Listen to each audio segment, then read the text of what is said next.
Vamos dar continuidade à correção da prova da Olimpíada de Biologia 2020. Nós corrigimos as questões de número 1, 2, 3 e 4. E agora vamos dar continuidade com mais questões da Olimpíada de Biologia ano 2020.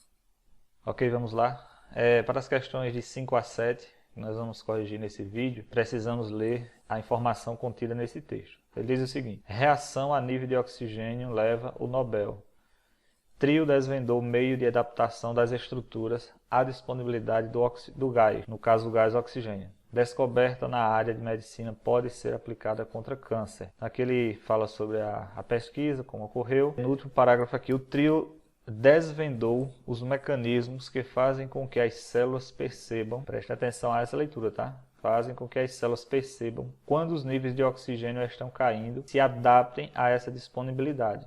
Ou seja, as células conseguiram uma adaptação quando os níveis de oxigênio estão diminuindo. Por exemplo, quando há mudanças na altitude, diminui a oferta de oxigênio no ambiente. Lidar com isso foi o que possibilitou a vida animal e a colonização de todo o planeta Terra em diferentes altitudes. O trabalho dos 3 cientistas levou à descoberta de como se dá esse processo no nível molecular das células. Eles descobriram que as células sofrem alterações nas expressões dos genes quando há uma mudança no nível de oxigênio ao redor deles. Mais uma vez, eu chamo a atenção aqui. Eles descobriram que as células sofrem alterações nas expressões dos genes, tá? Ou seja, naquilo que o gene vai produzir, que são as proteínas. A expressão genética é proteína. Vamos à questão, ou às questões 5, 6 e 7 que estão baseadas na leitura desse texto. Vamos lá? Então, ok. A questão número 5, ela diz o seguinte: adaptações à hipóxia, que é a falta de oxigênio, podem ser fisiológicas ou mesmo comportamentais. Uma resposta esperada em indivíduos que se desloquem para elevadas altitudes. Bom, a gente sabe que em ambientes com altitudes elevadas, o nível de oxigênio diminui, né? Tanto é que a gente chama o ar presente nessas regiões de ar rarefeito, ou seja, ele tem uma pequena quantidade de oxigênio diluído naquele ar. Uma pequena não, mas vamos dizer, em comparação aos níveis do mar, é bem menor a quantidade de oxigênio que tem lá. A questão, ela quer saber, na verdade, qual seria a resposta esperada no organismo de pessoas que estejam nesses lugares, ok? A letra A diz o seguinte: aumento na produção de plaquetas. Bom, para eu responder essa questão, eu tenho que conhecer a funcionalidade ou a função dessas estruturas citadas nas alternativas. Primeiro, as plaquetas, elas estão relacionadas com a formação de coágulos. Então, você leva um corte, a coagulação do sangue naquela região do corte para que você não sangre até morrer, realizada pelas plaquetas, tá? Inclusive, as plaquetas também evitam que o organismo possam penetrar na tua corrente sanguínea, porque ela coagula o sangue e o micro-organismo não tem como penetrar. Então, não é letra A. Hipoventilação pulmonar. Ora, hipo, prefixo que significa pouco. Então, pouca ventilação no pulmão. Se eu estou em um ambiente que me disponibiliza pouco oxigênio, como é que eu vou diminuir a ventilação pulmonar? Não posso, né? Aí eu vou ter mais problemas ainda. Então, letra B está descartada. Letra C, bradicardia. Bradicardia é a diminuição dos batimentos cardíacos. Qual é a função do meu coração, no geral? É funcionar como uma bomba que impulsiona o sangue a circular dentro dos meus vasos sanguíneos, para levar oxigênio às células. Então, se eu diminuo os batimentos cardíacos, obviamente que eu vou estar diminuindo também a quantidade de oxigênio levado para as células. Sendo assim, observamos que a alternativa C não é a correta. Letra D, diminuição na produção de eritropoietina. Qual é a função da eritropoietina? Na verdade, ela estimula a proliferação das células-tronco do tipo V, precursora dos glóbulos vermelhos, ou das hemácias. Qual é a função do glóbulo vermelho, da hemácia? É transportar oxigênio. Então, se eu estou com pouco oxigênio disponível no ar, eu não posso diminuir a produção da eritropoietina, pois, sendo assim, eu teria uma menor quantidade de glóbulos vermelhos para transportar o pouco oxigênio que já tem.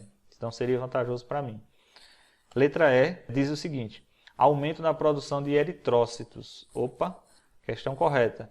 O que são eritrócitos? Eritrócitos são hemácias, tá? Também são conhecidas como eritrócito. Inclusive, quando a hemácia é jovem, ela tem uma característica peculiar, diferentemente do eritrócito, que é a hemácia adulta, ela é nucleada. A hemácia jovem, ela é chamada de eritroblasto. Tanto é que tem aquela doença conhecida como eritroblastose fetal, que é a destruição dos eritroblastos no feto ainda pela mãe, quando ocorre lá uma incompatibilidade do fator RH. Depois a gente vai ter vídeo aula explicando sobre isso, ok? Então, alternativa correta, letra E. Beleza? Vamos para a questão do número 6. Então, eles descobriram que as células sofrem alterações nas expressões dos genes. Eu coloquei até em negrito aqui, ó, células sofrem alterações nas expressões dos genes, ou seja, não é o genótipo do indivíduo, não são os genes dele que mudou, não é o DNA dele que mudou. O que muda, na verdade, são as expressões genéticas, ou seja, são as proteínas produzidas pelo genoma do indivíduo, no caso aí da célula analisada. Então, essas células elas sofrem alterações nas expressões dos genes quando há uma mudança no nível de oxigênio ao redor delas, ou para mais ou para menos. Esse fragmento de texto refere-se à expressão diferenciada de genes em resposta à oxigenação dos tecidos. Então, os genes eles se expressam de maneira diferente de acordo com a quantidade de oxigênio que eles tenham disponíveis para os seus tecidos. Bom, daí ele pergunta, a diferença na expressão gênica pode ocorrer por: letra A, aumento da replicação do DNA. Ora, se o DNA vai se replicar, vai ser duplicado, vai aumentar de quantidade, isso não vai influenciar na sua expressão. Ele apenas vai ter uma quantidade maior. Então, a alternativa A estará incorreta. Letra B, aumento da síntese de RNA-R. O RNA, existem 3 tipos de RNAs, basicamente, lá no processo de síntese proteica, que é o RNA ribossomial, no caso o RNA-R, citado na letra B, o RNA-M, que é o RNA mensageiro, e o RNA-T, que é o RNA transportador. Então, o aumento da síntese de RNA ribossomial seria apenas para garantir uma maior quantidade de ribossomos na célula, ligado nas expressões dos genes, diretamente para a expressão do gene. Alternativa C, atividade seletiva da DNA polimerase. A DNA polimerase, ela funciona como uma enzima, está presente nos seres tanto eucariontes como procariontes, e auxilia na replicação do DNA, na duplicação do DNA. Também não estaria envolvido no que a questão fala, aí, que são as expressões genéticas que são alteradas. A letra D, splicing alternativo, quase não sai. Então, esse termo ele é um termo não muito comum, porém está correlacionado com as expressões gênicas. Tá? Daqui a pouco vou mostrar para vocês uma animaçãozinha para a gente entender melhor como é que funciona esse splicing alternativo, que é a alternativa correta. E a letra E, modificação do código genético. Lembrando, a alteração que ocorreu aqui foi a alteração da expressão dos genes e não da modificação do código genético. O código genético ele não é alterado. Okay? Então vamos dar uma olhadinha agora na animação para vocês entenderem o que é esse splicing alternativo e poder compreender como que essas células elas conseguem se adaptar em meios com maior quantidade ou com menor quantidade de oxigênio. Okay? E aqui nós temos uma animaçãozinha para vocês compreenderem melhor como é que o DNA sintetiza suas proteínas. Em primeiro lugar, toda célula quando vai sintetizar proteína, ela primeiro tem que duplicar o seu material genético. Então, após a duplicação do material genético, inicia a formação das estruturas que vão participar da síntese proteica. E a primeira estrutura aqui são os nossos amiguinhos ribossomos. Tá? Aqui nós temos um complexo onde ocorrerá a síntese desses ribossomos, citoplasma. Nós temos os poros da carioteca, que são aqueles buraquinhos por onde o núcleo se comunica com o citoplasma. O nucleolo, que é uma região com uma concentração maior de material genético. A região organizadora do nucleolo e os cromossomos. Então vamos observar aqui pela animação como é que ocorre esse processo. Aqui nós observamos a fabricação do RNA-R, que é o RNA ribossomial. Ele foi transcrito nesse momento. Após a transcrição, ele vai ser aglomerado por proteínas, formando aí os famosos grãos de ribonucleoproteínas. Esses grãos de ribonucleoproteínas, eles irão formar o ribossomo. né? Lembrando que o ribossomo ele é constituído por uma subunidade maior e uma subunidade menor. Daí esses ribossomos passam pelo poro, aí os ribossomos passaram pelo poro da carioteca e estão agora no citoplasma. Subunidade maior, subunidade menor. Ribossomos ok, vamos agora para o outro componente, que é o nosso amiguinho RNA mensageiro. E aqui é onde está o foco da explicação para a resposta da questão anterior.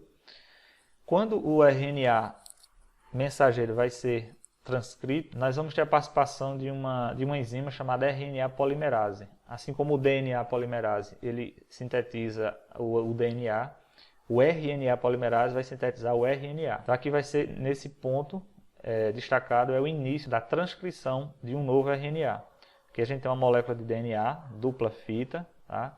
E aqui ao lado vocês veem que tem algumas partes que são chamadas de exons e outras chamadas de intron, tá? Então, vamos observar como é que ocorre isso. A RNA polimerase faz a leitura e sintetizou o RNA mensageiro. Vejam que ele tem partes em vermelho e partes em azul. Após esta síntese, o RNA mensageiro ele sai do meio da molécula do DNA e a partir desse momento vai ser feita uma composição, ou seja, vai ser retirado partes que não são funcionais e o RNA vai ser composto pelas partes funcionais. Então veja, os introns eles são retirados, ficando apenas os exons.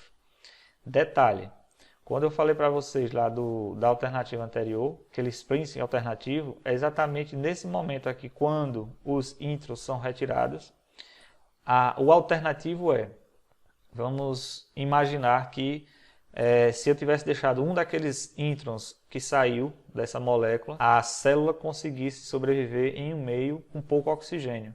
Então foi uma alternativa que o material genético encontrou. É exatamente nesse momento que ocorre o splicing alternativo, ok? O RNA mensageiro foi fabricado, também se deslocou a partir do poro da carioteca para o citoplasma e lá ele vai encontrar o amiguinho ribossomo que já estava pronto, ok? Mais uma vez, então vamos ver agora como que ocorre a síntese proteica. Aqui a gente tem o complexo, né? Nós temos as três estruturas que irão participar da síntese de uma proteína. Nós temos aqui o ribossomo, com a sua porção menor. Nós temos o RNA transportador e nós temos o aminoácido. Quem transporta o aminoácido é exatamente o RNA transportador.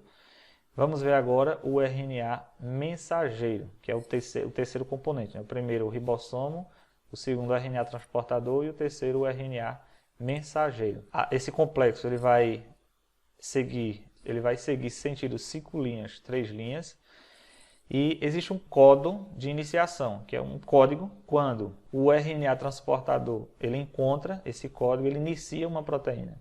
Então toda proteína ela começa com o aminoácido metionina, tá? A ou G é o código de iniciação de qualquer proteína. Então esse RNA transportador ele traz a metionina, e aí vejam que aqui adiante nós vamos ter mais 3 trincas de código genético. Essas 3 trincas elas terão que ser lidas. Antes disso, o acoplamento da subunidade maior. E aqui nós temos 2 regiões, aqui o sítio P, que é o que já está ocupado, e o sítio A, que é o próximo a ser feito a leitura. E aí nós temos o próximo RNA transportador, dependendo da trinca de bases nitrogenadas que tiver aqui, ele traz um aminoácido, certo? E assim sucessivamente, desacopla. Ocorreu aqui a ligação peptídica, sítio P ocupado, sítio A para ser ocupado. E assim o processo continua nessa mesma ordem até que a proteína esteja formada. Todo esse complexo aqui vai se desfazer após a formação, vejam, pronto. E aí nós temos a nossa proteína formada e nós temos aqui também as subunidades maior e menor que se desacoplaram e o RNA mensageiro. Todos ficam lá no citoplasma, ok? Então, entenderam, né? Como funciona lá o processo do splicing. A questão 7 diz o seguinte: o excesso de atividade metabólica aeróbica, ou seja, aquela atividade que necessita de oxigênio, pode levar ao acúmulo de radicais livres. O que são radicais livres? São moléculas instáveis que apresentam elétrons livres na última camada e são altamente reagentes, né, com cargas positivas em uma célula. e possivelmente desencadear doenças e promover o envelhecimento precoce. Então, esses radicais livres, eles promovem o envelhecimento precoce. A organela celular envolvida diretamente no combate a radicais livres é U ou A.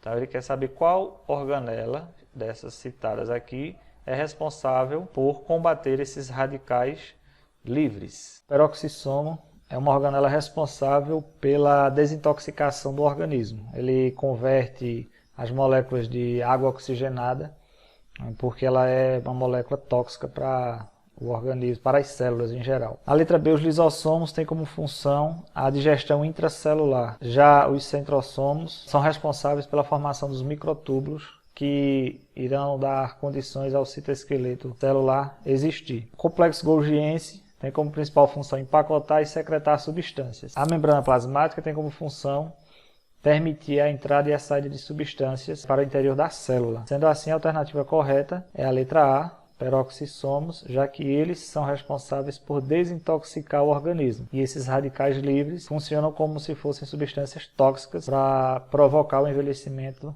precoce das células. Ok? É isso aí, galera. Encerramos por aqui esse vídeo. Nas próximas postagens daremos continuidade à resolução das demais questões da prova da Olimpíada Brasileira de Biologia. Ok? Um abraço para todos. Valeu. Fiquem com Deus.